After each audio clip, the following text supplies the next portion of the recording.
sono de roncar. Eu não acordava não, deixa ela dormir. Deixa ela dormir, que da história dela é história de cansaço.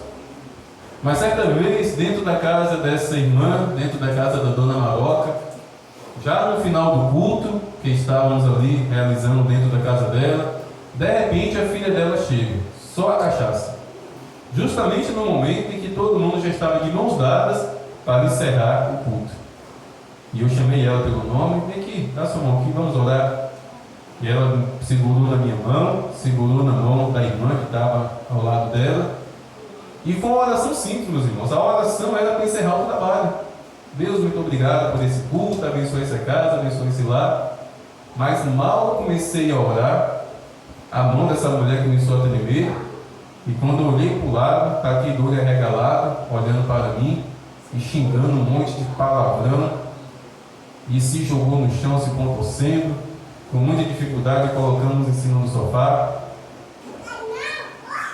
Em determinado momento, aquele demônio encarnado naquela mulher abriu a boca e disse, fez uma pergunta. Olha só a ousada pergunta que aquele demônio fez: por que você não para de orar por essa vagabunda?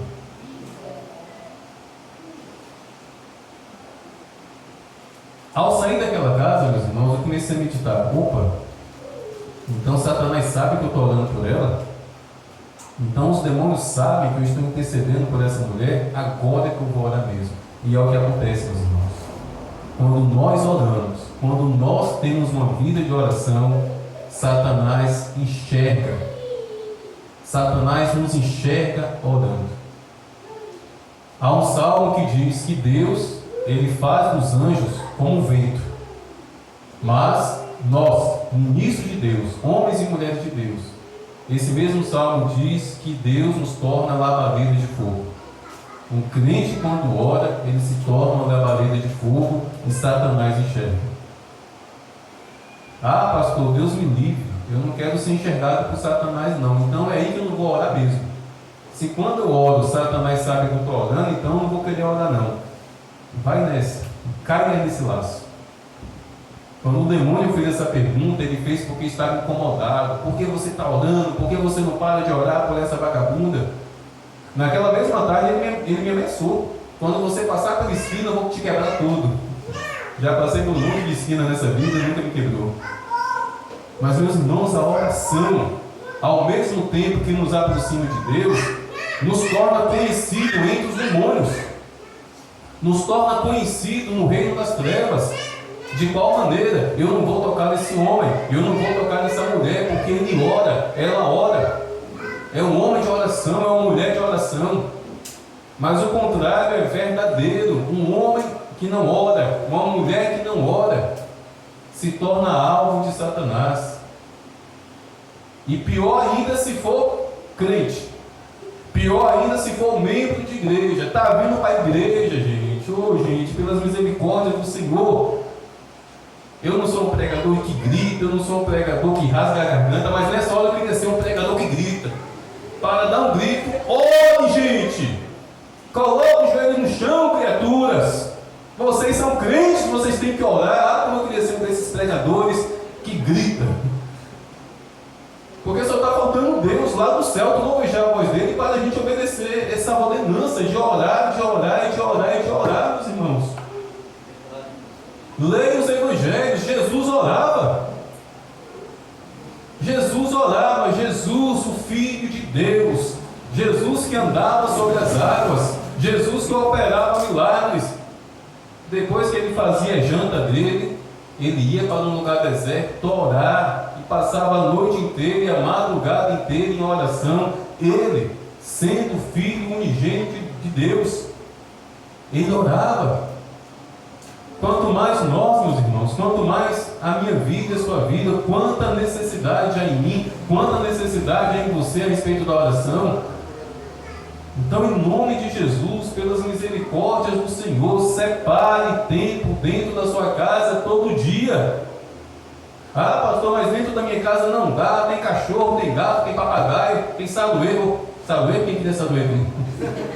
Tem menino. O meu vizinho, a minha rua barulhenta. Gente, a maioria de vocês congrega aqui perto. Entre em contato comigo, pastor. Tem como o senhor me dar a chave da igreja para me lá orar, pastor? Amém. Nunca ninguém fez esse pedido para mim. Estou esperando um dia. Ou a alegria que vai ser no meu coração quando alguém que congrega aqui, ó pastor, eu senti de Deus, de toda a tarde, orar lá na igreja. Tem como o senhor dar a chave e abrir a igreja para mim? Ô meu irmão, vai com fé. Ô minha irmã, vai no nome de Jesus. Até agora ainda não apareceu esse homem, essa mulher para fazer esse pedido. Então, em nome de Jesus, Deus exige somente isso: oração. Deus não está te exigindo, pare de comer abóbora. Deus não está te exigindo o seu primeiro salário, compre isso e leve não sei aonde. Deus não está te exigindo nada difícil. Eu vou chamar de irmãos porque eu entendo que os católicos também creem em Jesus. Temos teologia diferente, temos as nossas crenças diferentes. Nós entendemos que o que é certo é o que é certo. Sim, adorar imagens, cultuar imagens é pecado. Mas olha só os católicos, com todo respeito aos católicos, mas para eles orar, eles têm que ficar com aquele texto, né? E cada bolinha repetir a mesma oração, bolinha após bolinha, bolinha após bolinha, bolinha após bolinha. Deus não coloca nenhuma bolinha na nossa mão, Deus não coloca a vela diante de nós, Deus não nos obriga a pagar promessa lá em Bom Jesus da Lapa. De vez em quando eu vejo vídeo de gente subindo a escadaria lá da igreja da Aparecida, lá em São Paulo, o povo de joelho, subindo a escadaria de joelho para pagar a promessa. Deus não está exigindo nada disso para nós, mas simplesmente Ele está exigindo oração, Ele está ordenando a oração, Ele está exigindo de mim e de você vida de oração. Então, meus irmãos, é simples. Vamos orar, vamos orar. E a partir de amanhã, a partir das 7 da noite, aqueles que querem, que necessitam, aqueles que precisam ser transformados, aqueles que precisam se converter. Ah, pastor, o crente não precisa se converter, não. Meus irmãos, Pedro já estava há 3 anos sendo um membro da igreja de Jesus. E na primeira oportunidade ele pegou uma espada para matar alguém. O cara já estava há 3 anos seguindo Jesus. Claro que crente precisa se converter. Claro que crente, 50, 60, 70 anos, 16 anos, como é o meu caso, meu irmão, sempre, minha irmã, sempre tem algo em mim, sempre tem algo em você que precisa se converter. Tempo de crente não é diploma de salvação, não. Algo para o céu porque eu já tenho 40 anos de igreja. Tempo de crente não é diploma de salvação. Tempo de crente não é passagem para ir para o céu. Uma pessoa pode se converter hoje e Jesus Cristo voltar hoje e essa pessoa ir para o céu e muitos que estão adeptos na igreja não ir, porque aquela pessoa de fato se converteu. É a conversão, é a mudança de vida, é a transformação de vida. Quem xingava não xinga mais. Quem era rude, ignorante, deixou de ser rude. Quem tinha fraquezas diante das tentações, diante do pecado, deixou de ter essas fraquezas. Mas não existe fórmula mágica, não existe solução mágica, não existe simpatia, não existe promessa. Ó Deus, eu prometo, sabe que tem gente que faz isso, faz promessa muito. Ó Deus, eu prometo que se eu deixar de fazer isso, eu faço isso, isso, isso. Não é dessa forma não, meus irmãos. Ou é sim, sim, ou não, não. É você que tem que decidir. Aí após você decidir, Deus vai te ajudar, o Espírito Santo vai te ajudar. Mas tudo começa, continua e termina com a oração. Sem a oração é impossível ser transformado, ser restaurado, ser mudado. Sem a oração é impossível vencer a carne, é impossível vencer Satanás. Sem a oração é impossível o crente de fato se converter e ter a passagem para ir ao céu.